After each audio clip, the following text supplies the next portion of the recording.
Good afternoon, family. It is February 18th, and it's the first day of Ramadan. So I'm not really struggling yet, but I went to sleep after Fajr, so I still haven't really woken up. I took the kids back up to their school so we could volunteer today, and I'm a little tired, y'all. Hey, Raven. Hey, Mickey Brooks. Hey, Austell Gray. Hey, Deandra. Hey, Angelic Elena. I'm glad y'all came. Hopefully my kids will leave me alone today, but I already just had to get them together because literally right when I was about to press live, they come in here talking about, "Oh, we want to go outside." Which reminds me, hold on one second. I didn't open the door for these crazy kids. Hold on.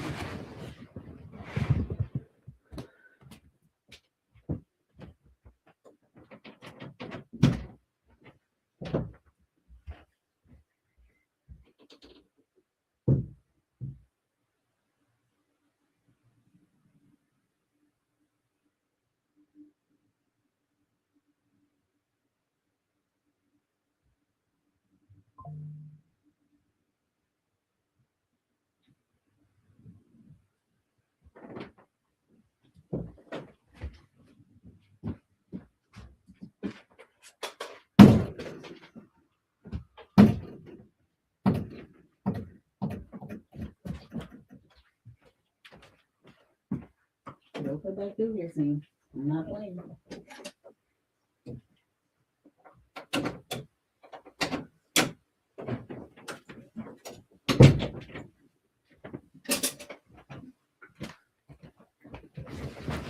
All right, y'all. We are live on YouTube and on Twitter.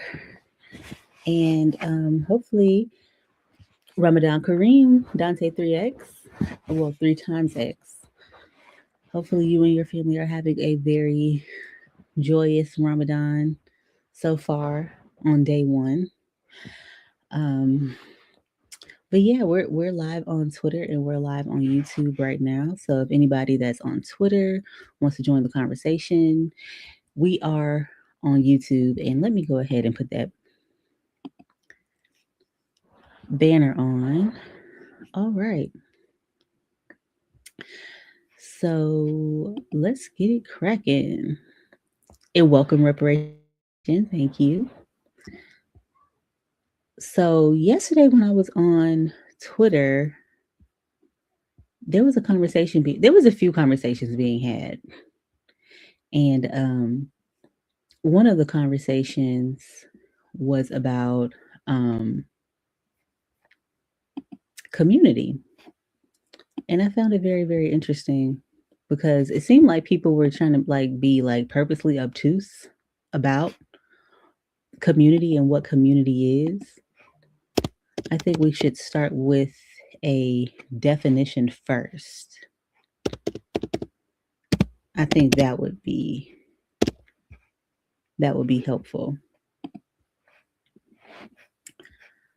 So I'm gonna share my screen with y'all so y'all can see.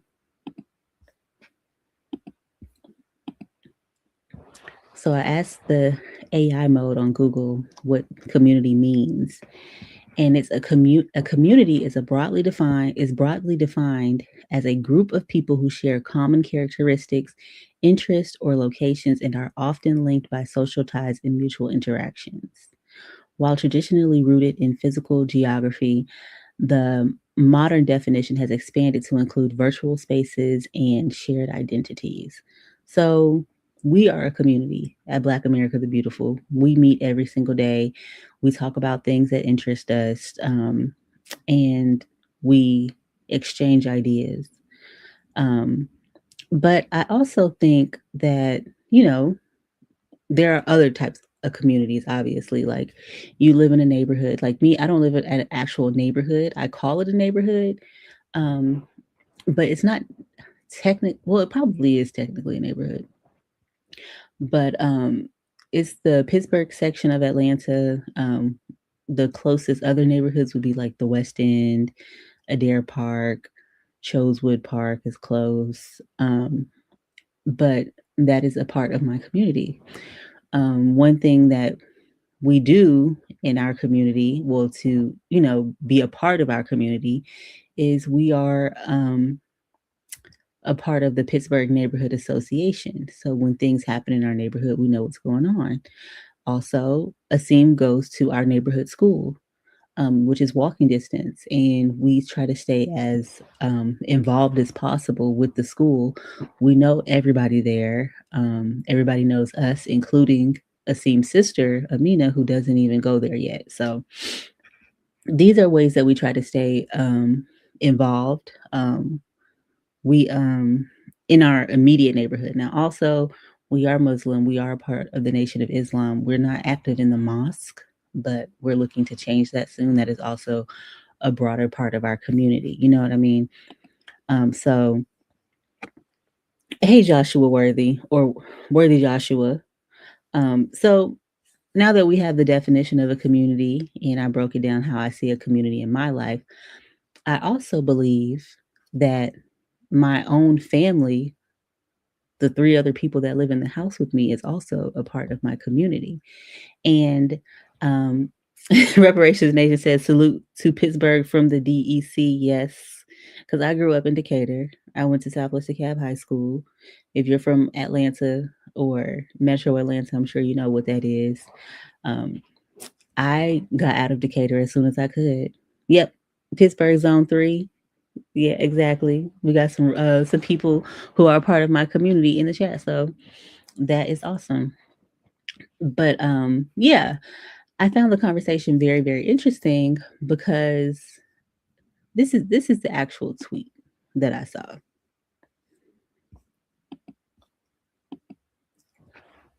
Still Nez 216 said the best way that any normal Black person could serve their community is to get married and have a stable family. Giving your kids the opportunity to live in a stable two-parent home can damn near fix things in one generation as a collective. Now, I'm not sure if I agree with everything he said, but that is a very, very important part to building community because it gives all parties involved a stable living situation. Um, I'm sure many of us grew up where we did not have a stable living situation. And, we moved around a lot or we went to different schools a lot. Maybe we didn't have both of our parents in the household. That all adds to not having a stable living situation. And it's hard for people to thrive that way. So I agree with that. But um I don't I obviously believe in marriage, but I do believe that we as a broader community, the Black American community, we have a lot of issues that we need to solve before we start trying to couple with other people. Um, yeah, Angelica Lane, I agree. It's true to a degree. It doesn't fix everything with our people though. We already know what will fix pretty much everything, and that is reparations. And they want us to believe that money doesn't solve everything. It will probably solve at least 75 to 80% of the problems that we have right now. But if we were going to solve the other problems, we would definitely need extensive therapy because, I mean, even myself, like when I got married, that did not that did not solve my problems. I still had problems. And even now, I still have personal issues that I'm trying to solve, even though I have children that I have to take care of. Hey, Red Six. So it's yeah, Reparation Nation says you have to fix yourself before you get with anyone else. And, I think that is a huge part of community. And it starts with you as an individual, um, fixing yourself before you bring one other person into your life and you ruin their life and then you have children with them, you start a family with them, and then you ruin your kids' lives.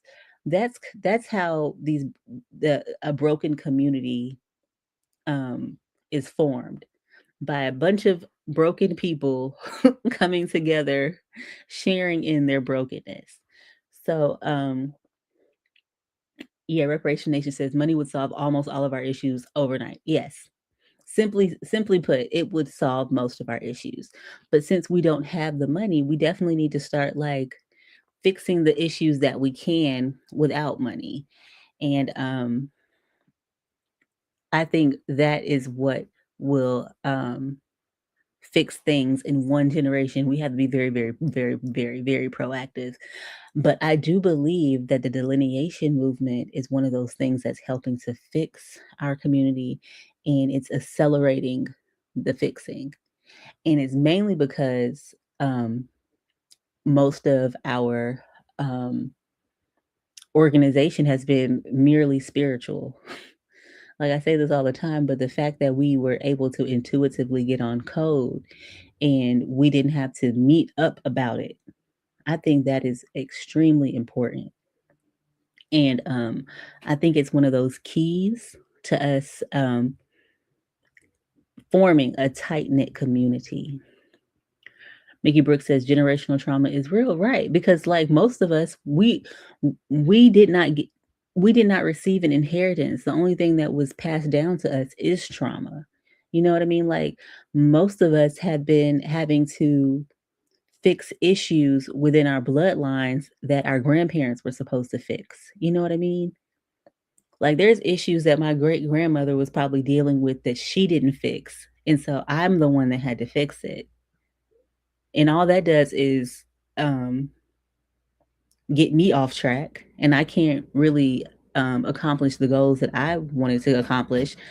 I couldn't even hold on one second.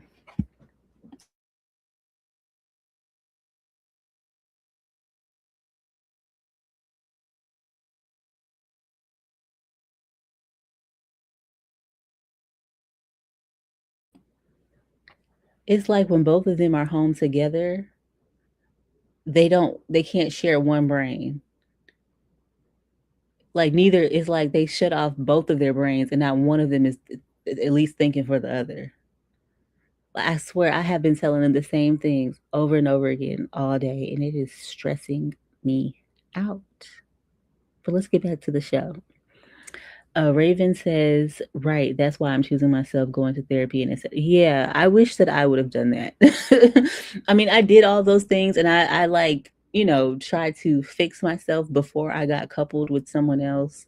But sometimes you might just have to fix your issues through a relationship, maybe a karmic relationship.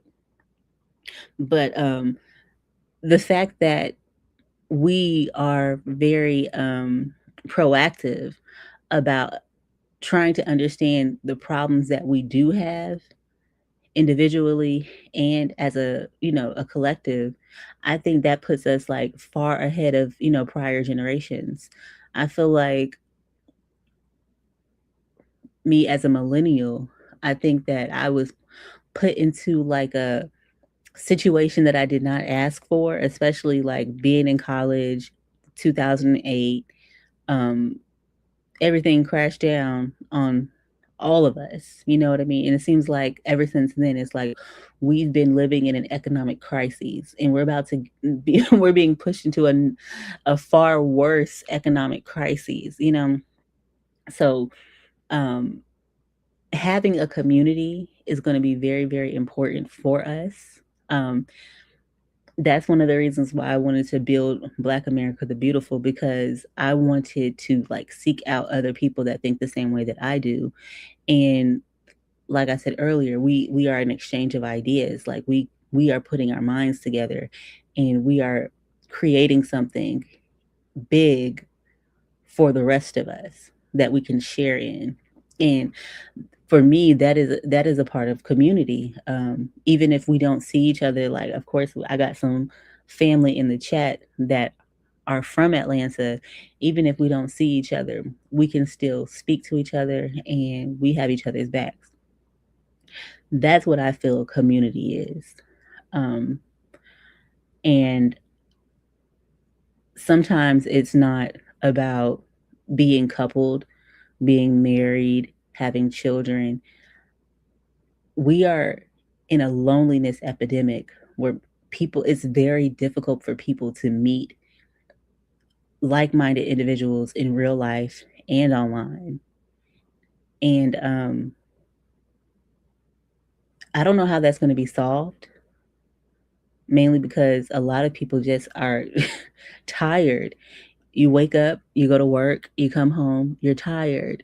You don't even have time to explore the interests that you have outside of work. You don't have time for hobbies. And I think that is like the what's at the center of the loneliness epidemic. It's like we just don't have any spaces where we can meet other people. And online communities are supposed to make it easier, but I don't think it does. I don't think it makes it as easy because you still don't get to have that face to face interaction. You can be a part of an online community that is located in another country. You know what I mean? So um, I think we definitely have to start examining what community means to us in our individual lives. Sometimes, like, your family is your immediate family is not going to be your community. Sometimes the people that you grew up with are not going to be in your community. So yeah, we really have to examine that, because where we're going to have to become very, very close. We're not going to be able to be individuals anymore where we're going. Reparations Nation says that's God's honest why I'm single now. Finding an FBA woman that also on code and into the things I'm into. It's very difficult. It's very difficult. And even when I was single, um, it was difficult for me to meet people, period, when I was single. But I remember I went on Tinder once. I probably spent like 15 minutes on that app and I deleted it because there was in my area, it was only white men that was on Tinder, and it was one black guy, and he just looked weird. And so I know people that get on the dating apps and they're having an abysmal time. Yeah, I don't think that's how we're going to be able to meet people. But I heard about third spaces. I don't really know much about what a third space is, so let me Google it. What is a third space? By the way, I didn't really have a real show today. I just wanted to talk about this because it's been something that's on my mind. Because we talk a lot about the greater Black community, but most of us, like, we're not in the same place. You know what I mean? So, like, we need to understand what community is on a macro and a micro level. Like, um, we all want the same things, but since we're not close to each other, it's like, how do we build that tight knit community where we are? And for me, it's in my household.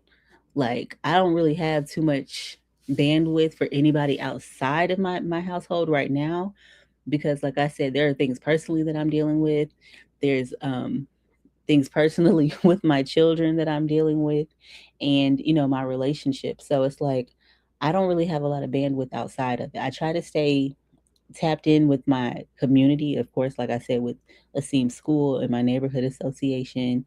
Um, I've never even went to one of our reparations meetings in person. I always watch online, I listen online, but I've still never been to one in person. So um we have to be active in our communities, but we cannot neglect our personal families, our personal situations, um in order to be active. So a third space is a social environment separate from the two primary places where people spend most of their time, which is home, the first place, and work, the second place. Um, and when I think about that, I think about like bars. You know, I don't drink, so I mean, I had a lot of friends, and I was very, very popular and social when I was drinking. But now that I don't drink anymore, I don't really find a need to go to places where they serve alcohol. So Red Six says we got to go back to Black Planet. Exactly. We might have to do that. Raven says same here with the FBA man that is who is actually on code. We really do have too many coons and sambos in our community. I think that the FBA slash ADOS slash Solon delineation movement, I feel like it's growing legs, and it's picking up a lot of steam. But the next 5 years is going to be really telling when it comes to it, because we're already seeing that people that did not agree with us last year or a year or the year before, they're starting to understand where it's coming from and why we've been fighting so hard. I think a lot of people don't really agree with the fact that we're trying to separate ourselves from other melanated groups, but they've already separated themselves from us, so we have to do what's right for us, because we are the only people that are actually in our homeland trying to do things to progress forward. A lot of people who are here, who immigrated here, they don't know how to progress forward. The only thing they know how to do is what was told to them: go to school, get a job, those types of things. You know what I mean? Like they can't really think past any of those things, because they've never really been taught to be resilient here. They don't even understand why we have to fight for rights and justice. So that's why it's really imperative for us to get on code with each other, because we're the only ones that can understand what we're actually going through. Reparations Nation says, "You're so right about that. My family and close friends that I consider family are hella off code." Exactly. Once I started realizing that like my family was off code, that's when I really started like distancing myself. I remember one, and if any of my family is watching this, like, I'm sorry, I love y'all, but I can't really mess with y'all right now, because I'm on my own journey. And sometimes when you're on your own journey, you can't really deal with people that have not awakened to the fact that they're on their own journey too. That's one thing that I'm really noticing. Like, you can be on your own journey and working on yourself, and the people around you, they're trying to stop that. Like, they don't want you to work on yourself, because if you do, you'll start realizing that they were never good for you. And it doesn't matter if they're your family, it could be your parents, it could be like your siblings, it could be, the person you're in a relationship with. It could even be your kids. You know what I mean? If you're grown, it could be your kid. I mean, if your kids are grown, it could be your kids. So sometimes when you are on a journey, you have to like kind of get rid of people, and maybe you can get back with them later, but like you really have to try to distance yourself so you can stay focused. Um, but yeah, I say that to say the 2020 election. I remember I was in a group chat with like all of my family, like my, second, third, fourth cousins and that, and I was trying to tell them like, hey, we need to start being a little bit more discerning when it comes to politics and, the people that we vote for, because they're not looking out for us. And we've been voting blue no matter who for so many years, and we haven't gotten anything for it. Like, other groups are like surpassing us, and they're getting, they're pretty much getting our reparations. I'm explaining this to them in the chat, because I'm like, I know that they're not aware of what's going on. And they were like, "Oh, we're a vote blue no matter who family, and we're always going to be Democrats, blah blah blah blah blah." Like, they really said all of this, and that was the last time that I ever went in that chat. I deleted I deleted GroupMe from my phone and everything. And it's like it's really it's disappointing, because it's like they don't even understand how they're like ruining their bloodline's future. Like, your children's children aren't going to have a future if you keep acting against your own self-interest. And that is inherently being off code. If the group is trying to go one way, and you don't want to go with what the group is doing, that's off code. So I mean, I was off code with them, you know what I mean? So since I'm off code with y'all, then I have to move on.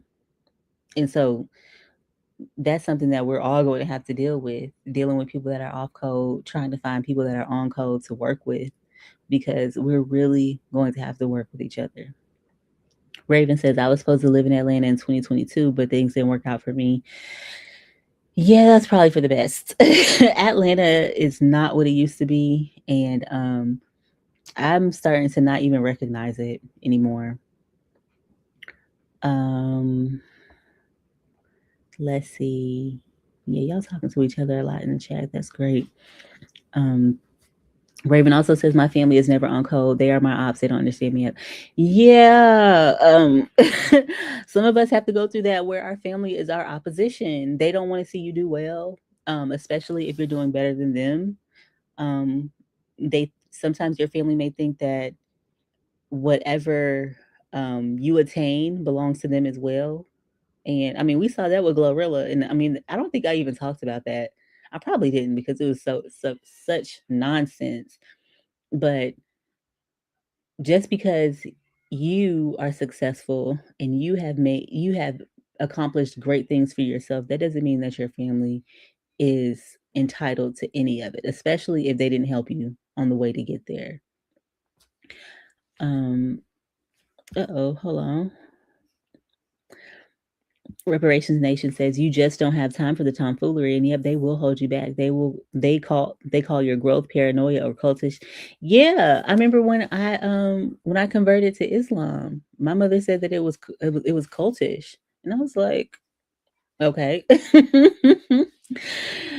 like I remember I was telling her about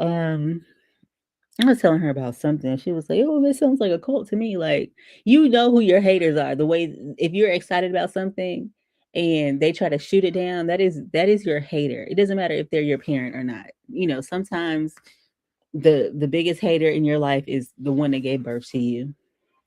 Red Six. Yeah, and it's hard when the people around you can't see what's happening. Sometimes the best thing to do is, yeah, like I've been feeling like I've been walking around with those They Live glasses on. Y'all know what I'm talking about? If y'all don't know what I'm talking about, I'll find it on YouTube so we can so you can see what I mean. Um, but I feel like I've said this before on here. They Live is like one of my favorite movies, and I talk about on February 27th. I've been planning this. Oh, come on. What is it? Another Scream movie? I don't know. I'll watch it when I'm able to pirate it because I'm not going to the movies to see that. But yeah, this is how I've been feeling lately.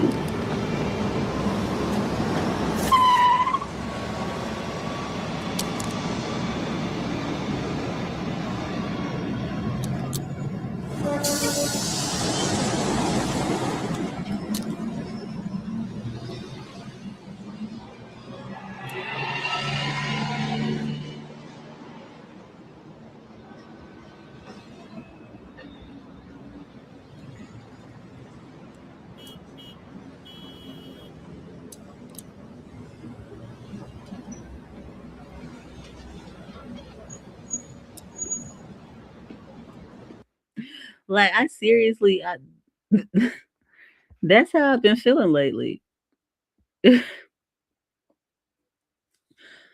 Like I can see through all of the propaganda, all of the lies, all I can see through all of it. And if you're someone that's still stuck in where you feel like all of this that stuff is real, then I can't be around you because I can't be fake with you. I really can't. Angelica Lena says, all I got was texts from my mama, auntie, cousins, and about voting for Kamala and some 92% garbage when she got washed. Yeah, because it's like you already know the truth and the real deal. So it's like even when you're dealing with people and they don't, it's like you really feel like it's a waste of time. Reparations Nation says ATL Metro Atlanta is so gentrified and also full of off-code immigrants. Yeah. And the reason why they're so off code is because they come here with a different mindset than we do, and they try to make it seem like our mindset is like defeatist or or victim, a victim mindset, but we already know what the play is. They come in not knowing the play, so they think that they're going to get over on the system, but then the system ends up getting over on them, and then they're like, "Oh, why did anyone tell us we need help? Why aren't the black people helping us?" It's like we try to tell y'all, and since y'all didn't want to listen, then we have to move on. Like, yeah, Atlanta is like it's just so different now.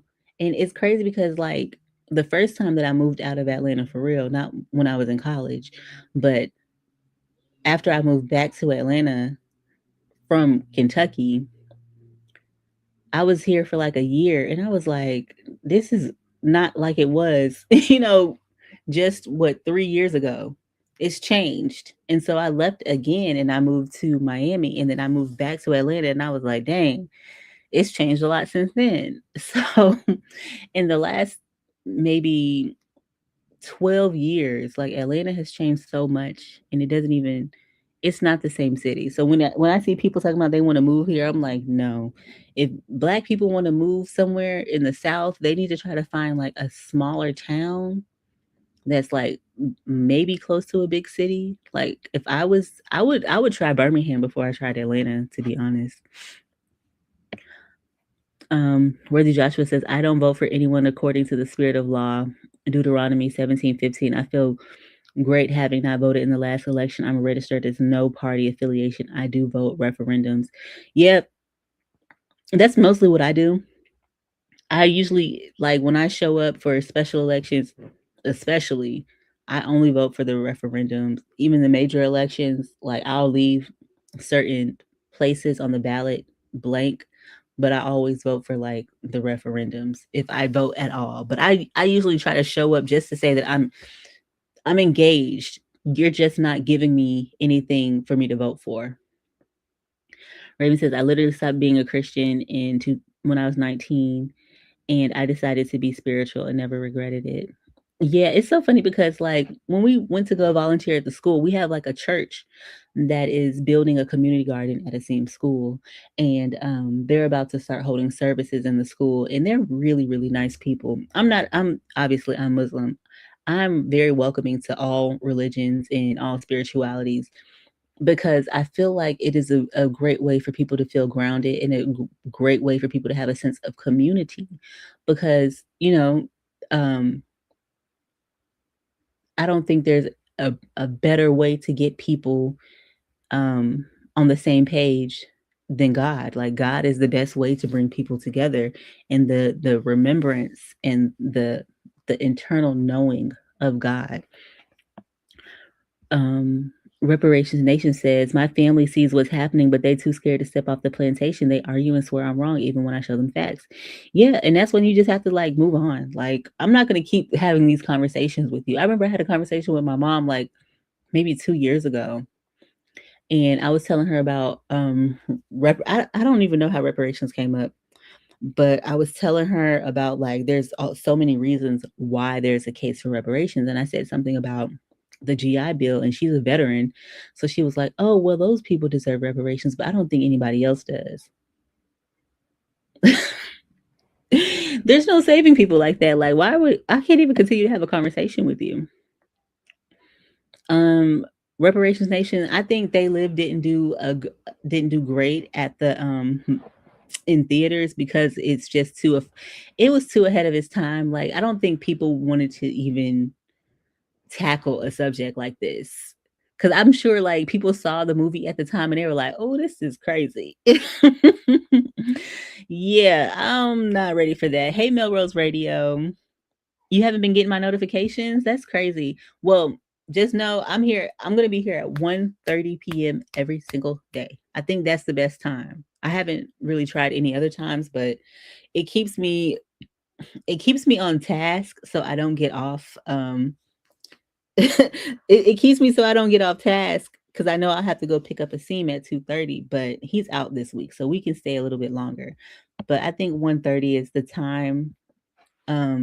If y'all let me know if there's a better time for people, I'm pretty open. Um, right now during Ramadan, of course, I don't want to go live during the prayers. Let me see what time Asr is, because I'm definitely gonna have to get off before Asr.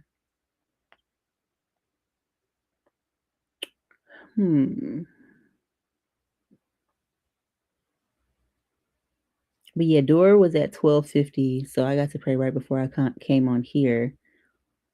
But Asr is at 3:58, so we got plenty of time. Peace God says, I moved down here in 2003. It's changed so much. It is just not cool anymore. I just do not like Atlanta. Reparation Nation says, I lived in NOLA, Cali, the Shy, and when I came back home, I couldn't even recognize. It's sad. It really is sad. Like, and it's there. I feel like they were trying to make it like New York, and I think they failed. But they were like, okay, well, since we're too far, we're too far gone now. We're gonna keep going. And it's whack. Like the culture of Atlanta is whack. The people are whack. Like it's just not cool no more.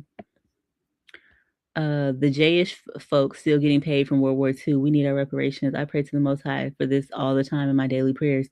And you know what? I really believe is this. I don't know who this is, but thank you for reposting my stream. But yeah, I believe that we're gonna get reparations in my lifetime. I think it's gonna happen quicker than we anticipated because the way that the world is going, I believe that in this country, for sure, we're the only ones that recognize it. And I think the pedophilic elites, that the pedophile class of people that run this country, they're really just trying to pump it and dump it before before everybody else realizes what's going on. I think a lot of people, I was just watching there's this guy on YouTube. I can't, what is his name? I'm gonna pull it up. I was just watching his video and he was like reacting to an Anton Daniels video. His name is Jack Morgan. But yeah, he was reacting to an Anton Daniels video where he was reacting to people on TikTok talking about how difficult of a time that they were having right now. You know what I mean? Like with, rising prices, a lot of people are living in their cars, you know, and Anton Daniels was pretty much saying, actually let me get on. I'm gonna put my camera on because I feel weird not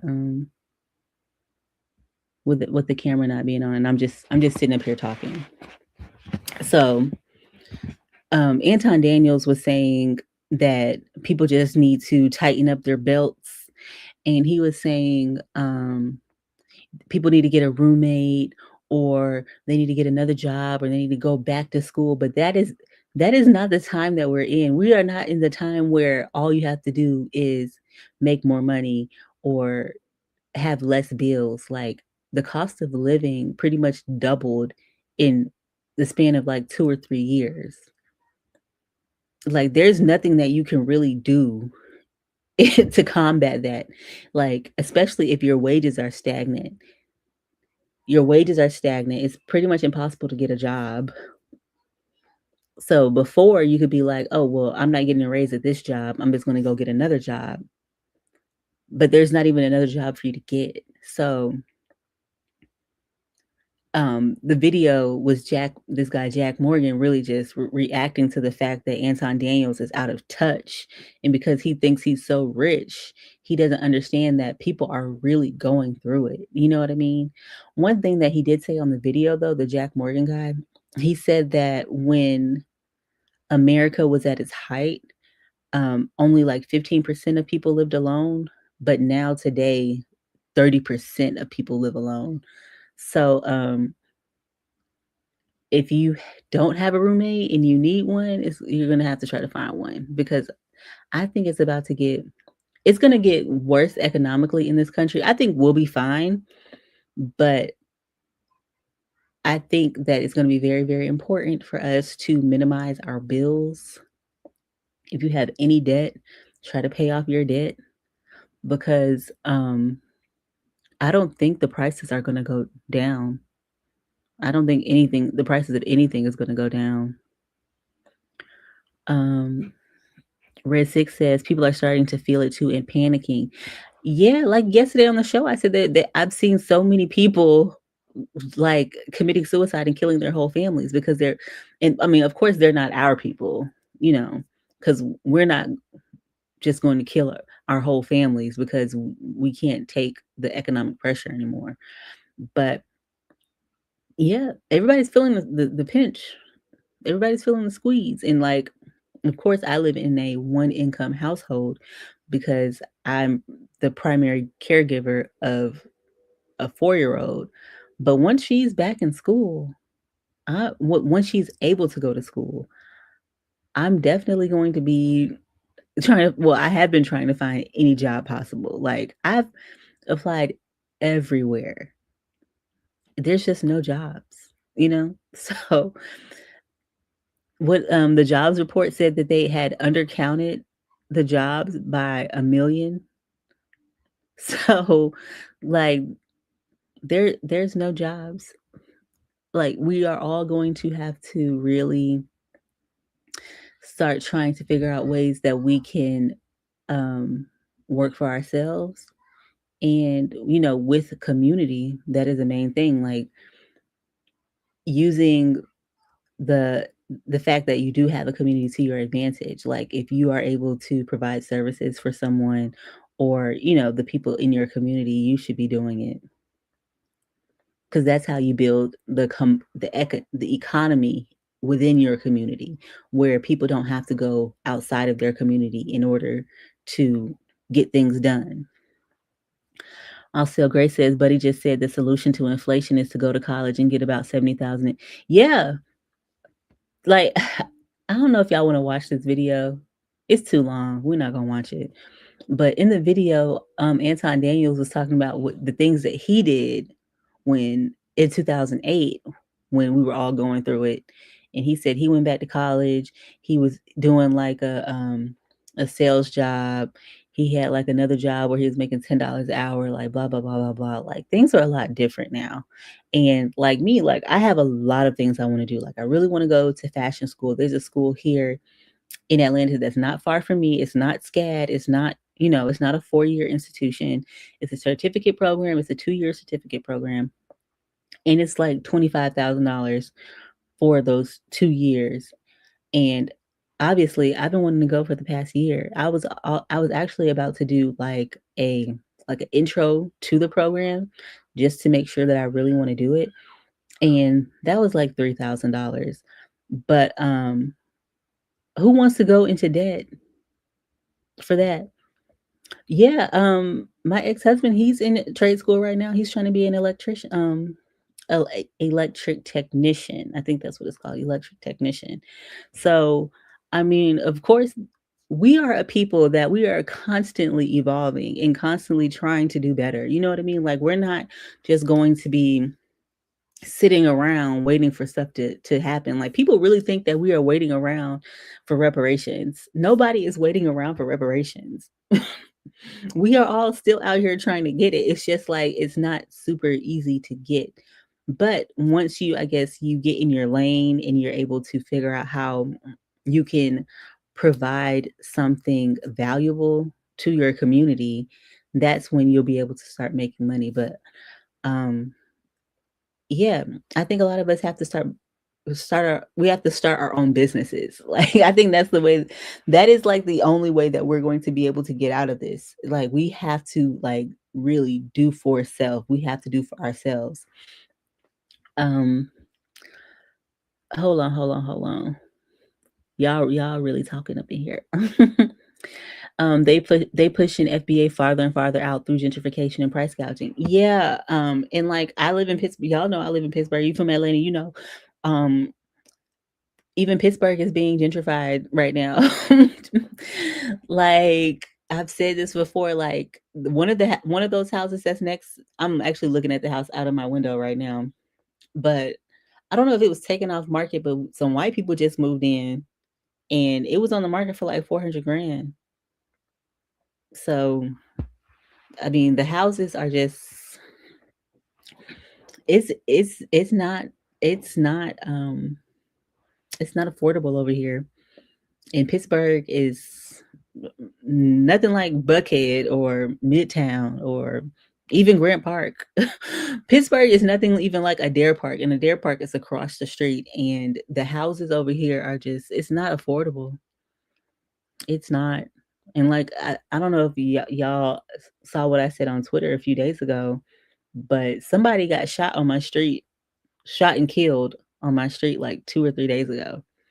And it happened while I was on a walk with my kids. Like if I would have walked in front of my house, we probably would have been in the crossfire. But Asim wanted to go behind the house.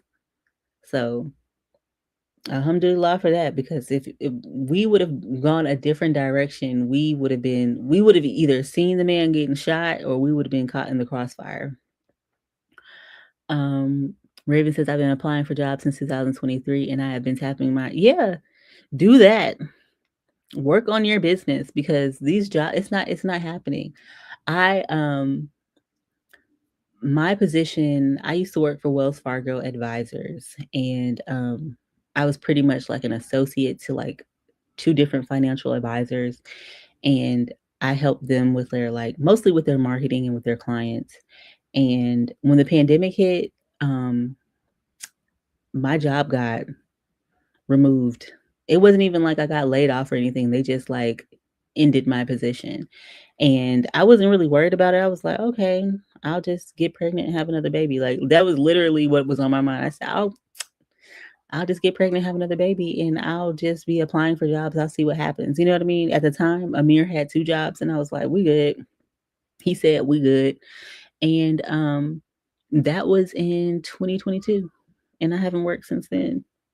And I hate it. I hate it because I'm not a person that just does not work. Like, of course, like my job is in the household right now, but I don't like not working. So, but there's literally no jobs. Like seriously, no jobs. Not quality ones. Yeah, absolutely not. Angelica Lena says we're just going to have to lean on each other more than ever before, which is not a problem. We've always done. Yeah, we have. And I think that there was like some mistrust that was created in our community that was not due to us. And so now that we have decided to delineate and, make our community smaller, I think that a lot of that mistrust is going away and we're starting to trust each other again. Raven says, I have food stamps and I might as well let them know about my business because I don't have transportation to go to their work program.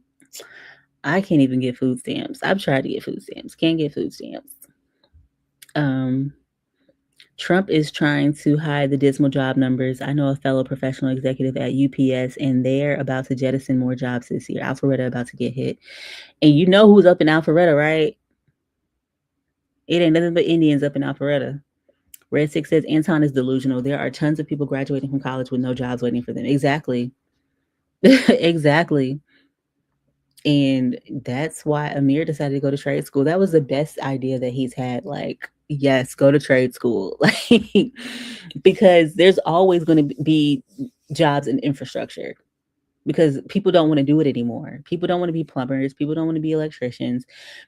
Even HVAC, like these are things that are very important. We need people to do these things and people don't want to do them anymore. And really, Amir wanted to be an engineer and he wanted to go to school for engineering, but he was able to get into a free program to become an electrical technician. So, was he going to go into debt to be an engineer? No.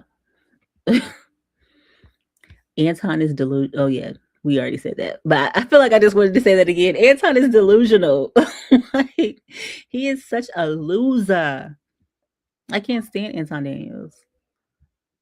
I can't stand his shtick. The I'm one of the good Negroes because I agree with you. Crackers, I don't like that. Hold on. Who ate your shirt? Who is Michael? Okay, well, I'll handle that later, okay?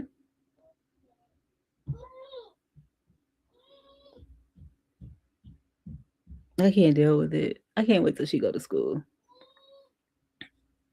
It's like I'm dealing with a 60-year-old woman in a 4-year-old's body, and it's like she's just constantly trying to run stuff. Like she literally acts like she's the Sims big sister. Girl, we don't have time for none of that. Um,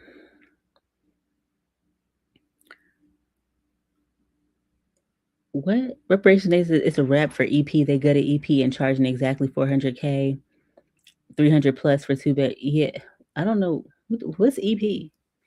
Millrose Radio says FBA owned businesses need to hire FBAs. I gotta press this one business owner because she has a bunch of Mexicans. Yeah, that's one thing that I have noticed about some of us. We're falling for the capitalism, the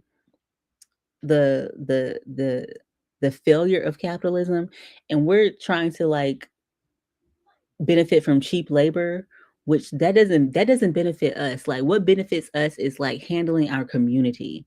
Like we're not going to be able to do the things, cut the corners that other groups are able to do. We can't cut corners. We we have to do things with purpose. A lot of people aren't doing things with purpose. Like why did you decide that you wanted to have a coffee shop? You know what I mean? Like why did you open a coffee shop? Because you wanted to have a coffee shop, or did you want to serve your community? That's the things that we're going to have to think about.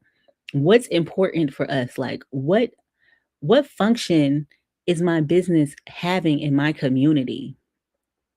Because if it's not functional and people don't need it, we don't need to have it. Like the one of the best things that could have happened for us is these tariffs with China, because we had people that were just creating these little businesses where they were just selling cheap crap from China. Don't nobody want to buy any cheap crap from China. We're not there anymore. 15 years ago, people were doing drop shipping and stuff like that. That's fine. But now we don't need more drop shippers. We need something that's really going to help us. Um, Angelica Elena says, I like having money coming in too, but I don't like having a job though. I don't mind working. I've never minded working. I've had a million different jobs. Um, and I've even been looking for, like, I will work in a warehouse overnight right now. I can't get hired for that because my resume I'm too qualified for those types of jobs. I'm way too qualified for those types of jobs. And like you read my resume, you're like, why are you trying to do this? Like, I'm trying to do this because like I can't work during the day because I have to take care of my children. But I want a job that I can go to at night. At least I can go somewhere and there'll be other adults there that I can talk to. And that's East Point. Okay. Duh. Yeah, East Point was starting to get bad when around that time, 2008, I came back to Atlanta 2009. Yeah, that is when I noticed that East Point was changing. So, yeah, East Point is pretty much done now. East Point, College Park, really anything south of the city that's still like within like a 5 or 10 mile radius is done, because they want to live close to the city. They want to live You want to live as close to the 75, 85 connector, 285 connector. You want to stay as close to that as possible. The 20 connect, you want to stay as close to that as possible. And I got lucky. I got lucky with my house. Like, and I've been thinking about selling it because I want to leave Atlanta so bad. And I've been thinking about selling my house, but every time I think about it, I'm like, girl, that is stupid. Why would you sell your house? Selling this house would be the dumbest thing that I do, because first of all, I am 2 minutes away from 20. 2 minutes away from 75. Like I'm right by the Mercedes-Benz Stadium.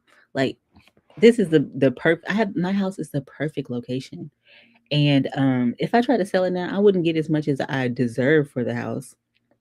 And I can always rent it out if I do decide to move, but I can't stay in Atlanta anymore. Atlanta just for me, it has like a depressive cloud over it. It's like it's very, very depressing, Atlanta. Um, Worthy Joshua says Anton keeps talking sideways about our people, and the Most High will eventually bring him to. It's gonna happen.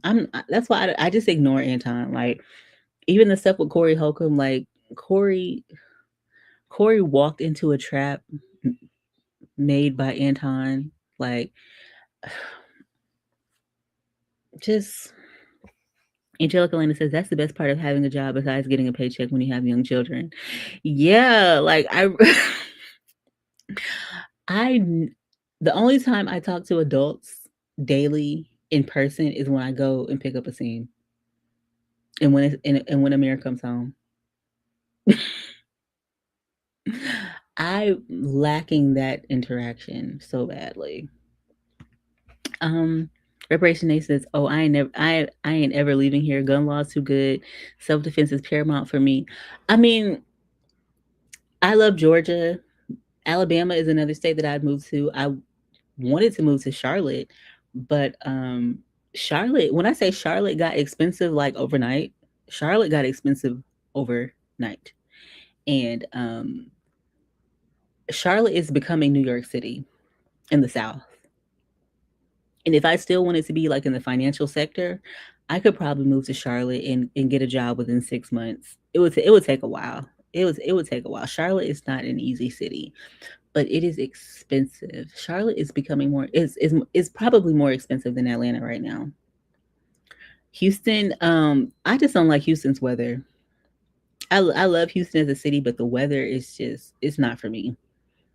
The last time I went to Houston, it was February, and when I say it was so humid, I had on like a tank dress, and I was sweating so hard, and I wasn't even doing anything. I was just sitting down.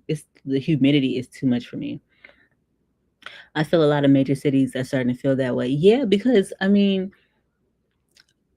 the cities are selling out. Atlanta sold out to corporate interest, foreign interest, and they've just been building on top of every piece of land in Atlanta, and it's taking away the character of the city. Now Charlotte, they're doing the same thing in Charlotte, but they're at least trying to keep the character of the city. Like Charlotte still looks like Charlotte. They're building it up, but it still looks like Charlotte. Atlanta does not look like Atlanta anymore. It's a completely different city. And yeah, it's just the vibes are off. But there aren't many places that I would like to move to in Atlanta. I mean, not in Atlanta, but in America. Like one of the cities that I would move to, I'd move to New York, but New York is extremely expensive. Like I would be tripling the cost the cost of living from Atlanta to New York, it would be tripled. Huntsville is one of my favorite cities. I love Huntsville. I went to Alabama A&M, and my uncle was one of the first black mayors in Alabama. He was the first black mayor of Huntsville. Well, Triana. But I love Huntsville. Huntsville is one of my favorite cities, but Huntsville is expensive now too. Huntsville is getting expensive now too. I'm in the fintech world, and we call Charlotte Wall Street. Yeah, it is. Charlotte is the Wall Street of the Deep South. Yeah, it is, and it's because of the Mint. The Mint was based in Charlotte, and it's always been a financial city. A lot of people just don't know it, but Charlotte is probably one of the wealthiest cities in the country. People just don't know it. And after the pandemic, a lot of companies in New York started moving their databases to Charlotte. So that's just a little financial sector knowledge. But yeah, I don't want to work in finance anymore. It's stressful. That's not. I don't think that's for me. But let's get on with the show. Let's pivot. There were some things that I wanted to show y'all. Some things I wanted to talk about. I love architecture. I am a former art student, so I never even knew who this guy was. Paul Revere Williams. He was the first certified Black architect west of the Mississippi and the first Black member of the American Institute of Architects. So this is awesome. He designed homes for Frank Sinatra, Lucille Ball and Desi Arnaz, Lon Chaney, and Barbara Stanwyck. So this is him. That is awesome. I love finding out these types of things. You know what I mean? Like we know, like we've said on here all the before, we love celebrating Black history all year round, but it's always nice to find out, new things. So this was something new that I had never known before. So happy birthday to Mr. Paul Revere Williams. And if this is something that he designed, that is incredible. Architecture just isn't good anymore. Everybody wants to build a box, and there's no imagination.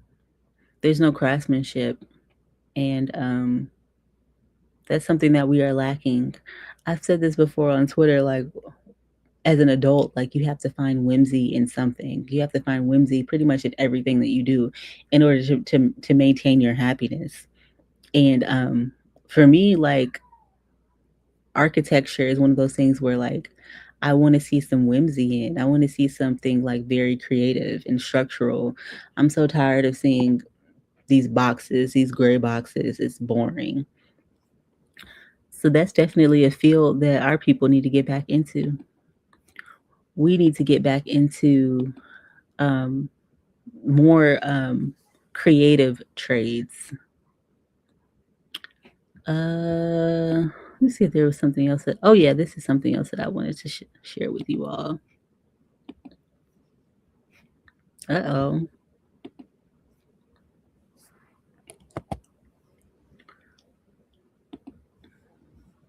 Sorry, y'all.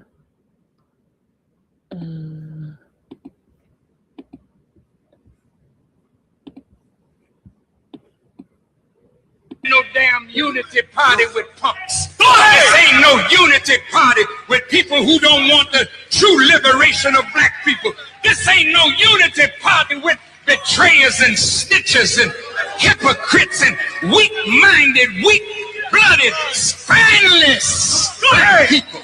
This ain't that kind of party. So you take your raggedy ass on home. But those who want liberation,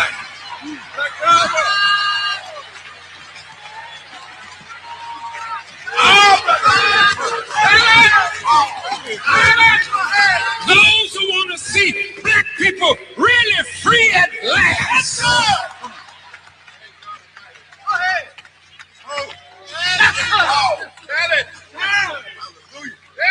You walk away from these punctified Negroes. We all not gonna be together. This ain't no damn unity party with punks.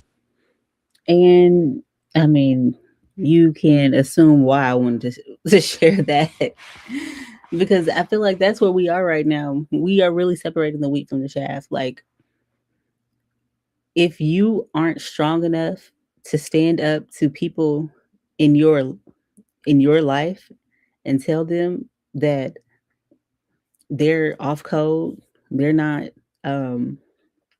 moving in a direction that is beneficial to you, then there's not much that we can discuss, because we are in a very, very crucial time right now.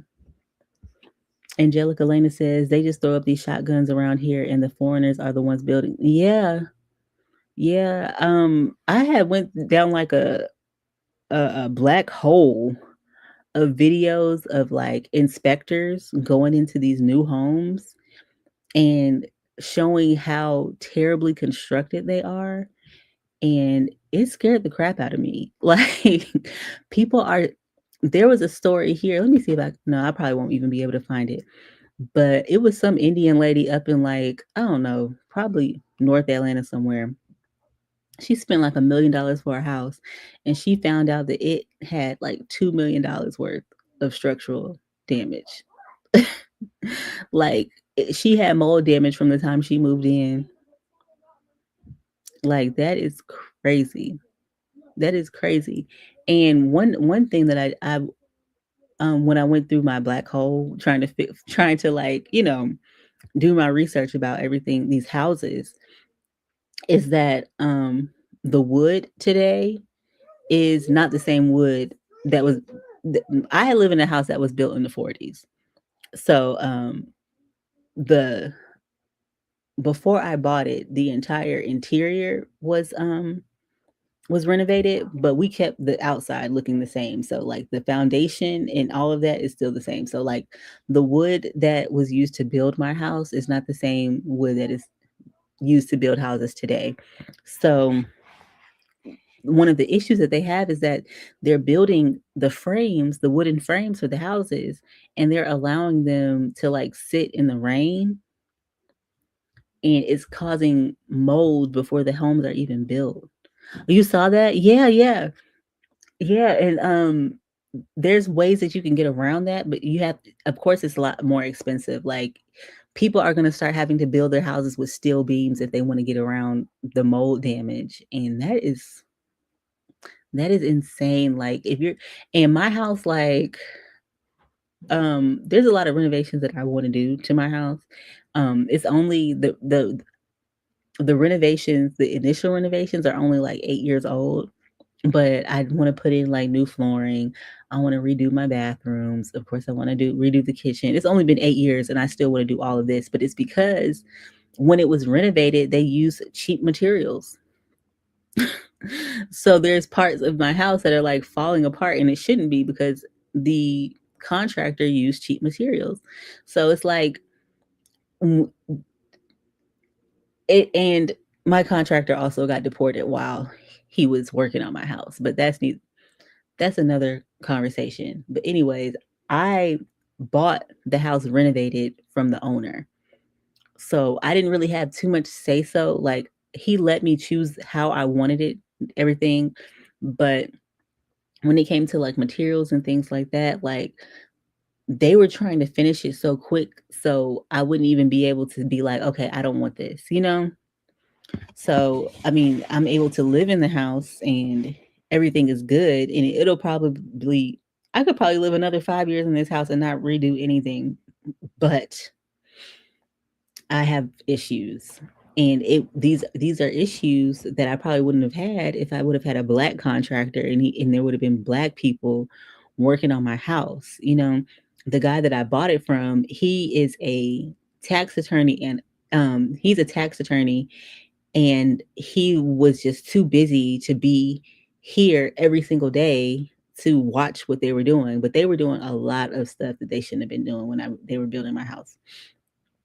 Um, Unfortunately, I couldn't hire a FBA contractor because it wasn't my house at the time. Like I bought the house renovated from the person who owned it. So he was actually doing me a solid.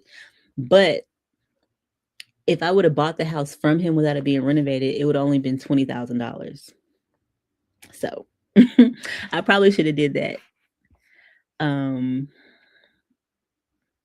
Yeah, these illegal messy cans are just throwing up houses. Yep, yep, yep. It's but like I said, my contractor got deported halfway through the project, and his cousin or his brother-in-law, somebody had to take over, and he wasn't a contractor. So it was some drama. It was so drama. It was so much drama, but I'm glad I bought the house when I did, because I bought the house before housing prices shot up. So like my mortgage is low. I live in a very convenient area. I'm looking out my window right now and I see a white man on the porch. Oh no. Yeah, it's so weird seeing white people on my street. Like there's white people in Pittsburgh, but on my street is crazy. If you have an old structure with good bones renovated, yeah. Um, that's what I would want to do. I would want to do a custom build with high-end materials, but not in Atlanta. I do not want to live in Atlanta anymore. Atlanta is dead, y'all. Atlanta is dead.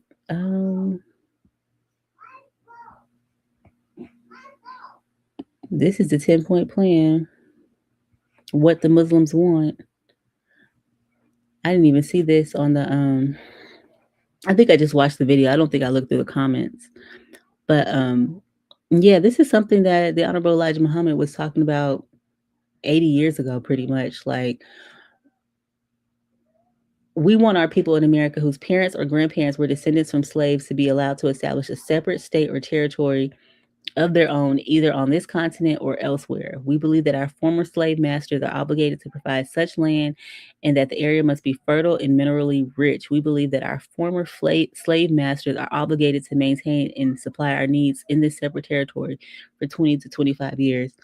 So, one thing about it, people try to make it seem like this reparations movement is new, this delineation movement is new. No, our forefathers were speaking about this decades ago.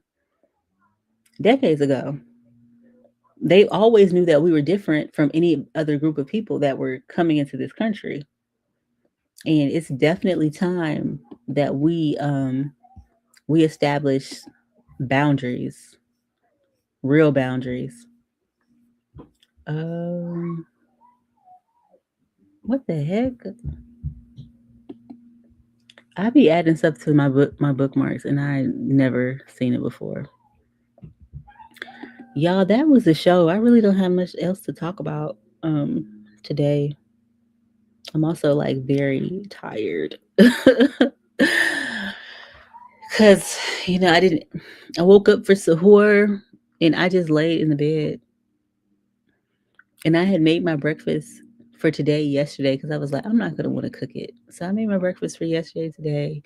And then I also had like one of those little Oikos yogurt drinks, and I was like, I can drink this before I make wudu and I'll be able to be okay for the rest of the day. I didn't even drink it. All I did was wake up, make wudu, drink some water, and then pray. And then I got back in the bed. So I'm exhausted. And it's because like I used to like only eat one meal a day. And then I started having like gut issues, and I was like, oh, I got to eat more to heal my gut. And so since I've been healing my gut, and I'm much better now, y'all, like I learned how to heal myself. And since I've been doing that, it's like I have to eat like often throughout the day. So this Ramadan is going to be definitely difficult as far as fasting goes, because I have not been fasting like I used to. So I was going to say something, but it's going to be too TMI. But Reparations Nation says every single time I see them biking, and not just riding a bike, I mean biking through my neighborhood. I was driving by the Four Seasons, you know where the Four Seasons used to be. And I saw this lady. She was a weird looking white lady too, like one that you would probably see in Cabbage Town. She was walking her two dogs right in front of the Four Seasons. I kid you not. I was driving to pick up Amir from work.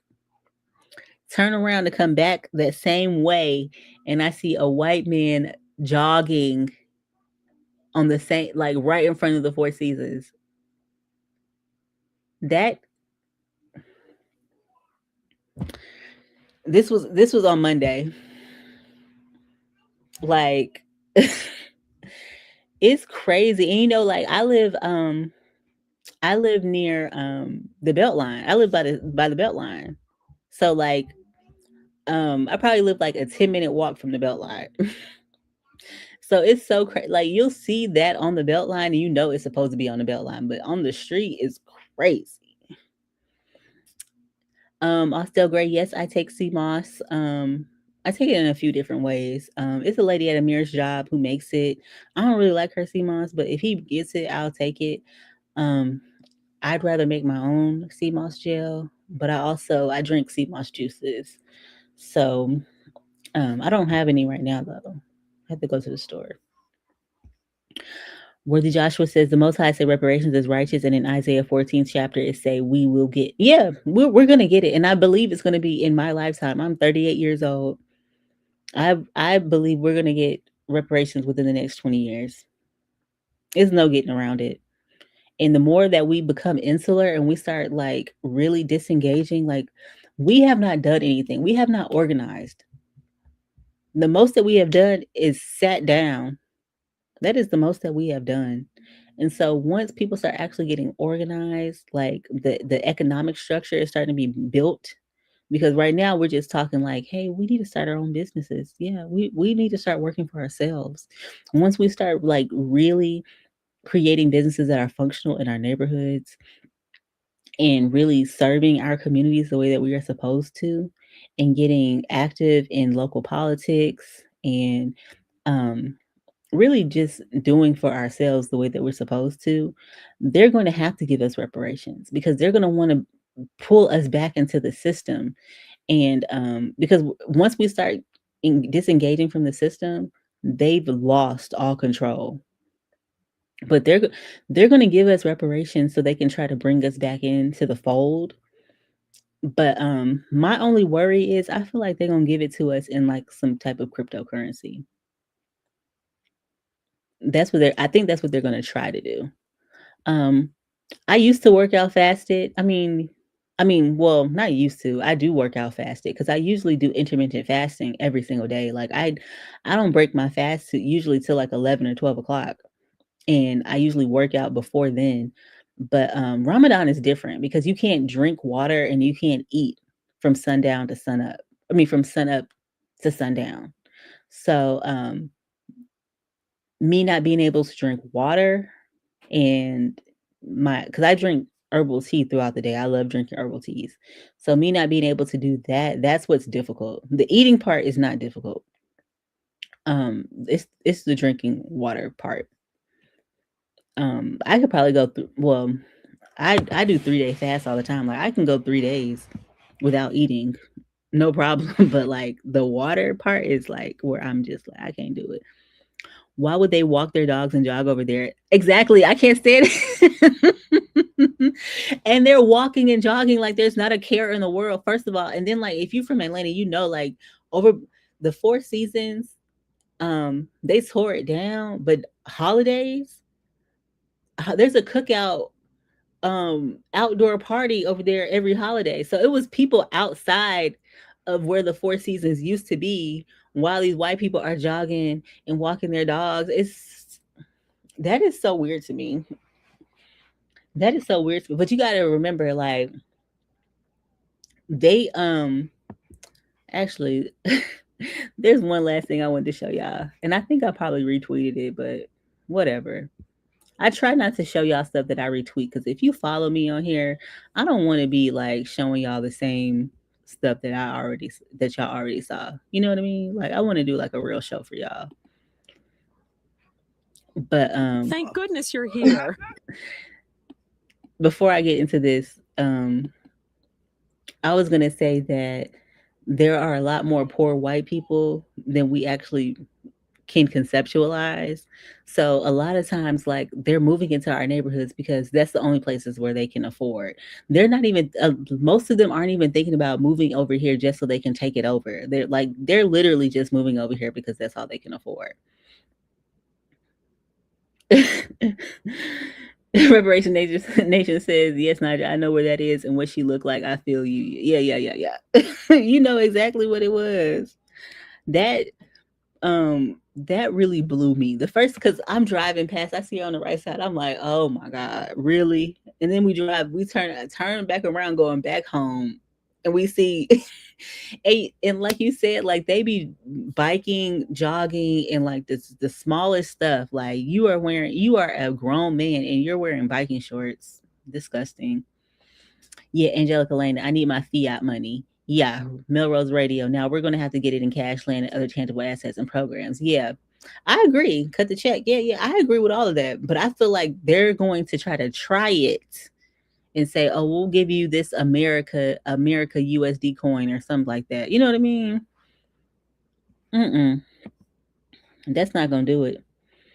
Reparation Nation says, I get it. I did a 7-day fast, and the last 2 days were dry, hard fast, no food or water. Yeah, because the dry fast is what gets you really shredded. it'll tighten up your skin. Now, I haven't done a dry fast in a long time, but it's on the menu. It's on the menu. I have to start really getting my body right, especially for my next recital. Yeah, my thighs are just way too big. Yeah, Angelica Lane, they're gonna try it. They're gonna try it. I see it happening. I really see it happening. They're really gonna try us with some crypto coin or some bull that it's not gonna be sufficient. We're going to have to show them that we're not taking that. But this was funny. We could end the show on this because this was really funny. I remember this episode, but I had forgot all about it. Oh, great. You must be the plumber. Thank goodness you're here. Actually, we're the Pickles from across the street. Oh, hi. Say, did you know this house was built on a Foundation. A very strong foundation. I mean, people talk. It doesn't mean anything. Oh, nice lamp. It's the curse. Oh, well, I'll make another one. You made that lamp? A couple of years ago, I got into recreating Tiffany lamps from original designs, just for a hobby. It's so perfect. Or at least it was. Thanks. That's what the Tiffany Company said, too. I'm Lucy Carmichael, by the way. Come on in. I'll introduce you to the family. This is my husband. Randy Carmichael? Randy Dummy Bear Carmichael? It's an honor, sir. A real honor. I just love your show. Gee, thanks. You know the one I really loved? The one where Zippo the Dummy Bear with the pink bow gives a valentine to Mongo the Bad. I get choked up every time. Randy prefers not to talk about the show. Oh, sure. Just one question, Randy. Who came up with the idea of giving them heart-shaped faces? I gotta move some stuff in from the van. Remember the one where Gummo and Binky saved all the Mopey boys from Depression Valley? That was genius. Pure genius. And these are the kids, Buster, Elisa, Edwin, and Susie. I'm sorry, dear. You know that's not the way to get what you want. Oh, my, what a nice Jell-O mold. Come on, let's put it in the fridge.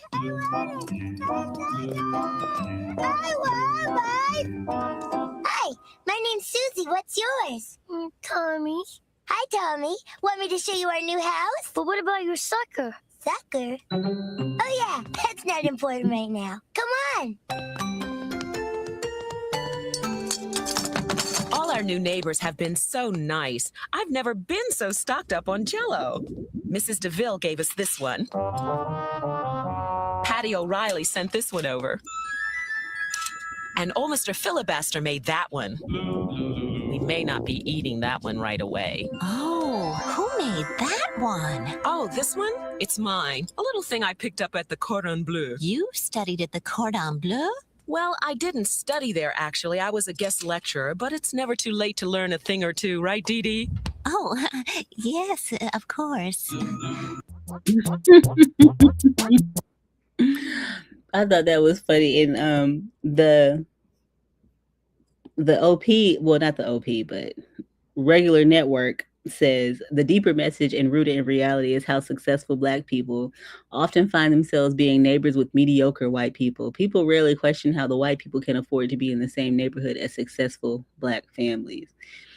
So, yeah, that kind of goes to what I was saying about poor white people moving into our neighborhoods because that's all they can afford.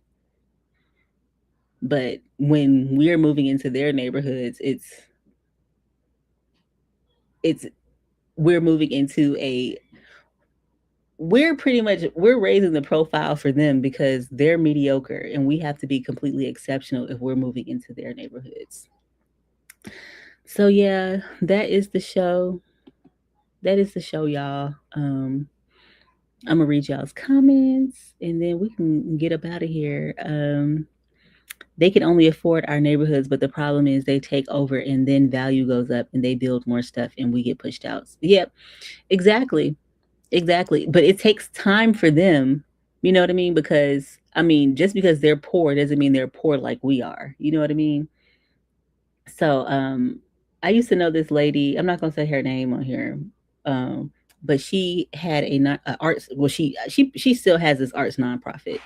And she's Middle Eastern. I can't remember where she's from exactly, but maybe 20 years ago, she started buying properties out in Adair Park. And when they were really, really cheap, and she was buying these houses so she could rent them out to artists. Um, because I mean, the cost of living was getting high back then too. But that was what the nonprofit was for. It was because she bought these houses for artists to live in. And fast forward to today, she was probably buying these houses back then for like $10,000-$20,000. Fast forward to today, these are $500,000 homes. So yeah, and just her presence in the community has definitely brought it up so much. Like now, there's they transformed like an old school in Adair Park. I can't remember the name of the school, but now it's like an Upwork or like one of those places. So yeah, it takes time, but poor people from other communities move into Black neighborhoods and they completely transform them. But it takes time because they come into the neighborhood and they live there, they start putting their businesses up, and then we start getting pushed out. I think I told y'all about how I did a property tax appeal, and the day before, literally the date, maybe the two days before my court date, I get a letter in the mail saying that they had already denied it. So yeah, property taxes are raising. They're rising probably every other year. When I first moved here, my property taxes was only like $200 or $300, and now it's like $900. So yeah, Melrose Radio said the Carmichaels got motion. Yeah. Yeah, Randy ain't got time for small talk. Yeah, because you a fan. You a fan, and I'm Randy Carmichael. You know who I am. I don't know who you are, so I don't care. Melrose Radio says, thank you for another great broadcast. Everyone enjoy the rest of your day. Thank you so much. I love y'all. I love y'all so much for coming in and spending time with me. This is the highlight of my day. Y'all really have no idea.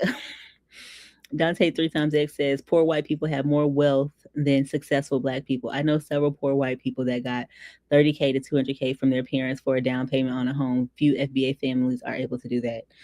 I saw this a lot when I worked inside the bank. I remember one time this brother and sister came in. They were white, and they looked like po white trash.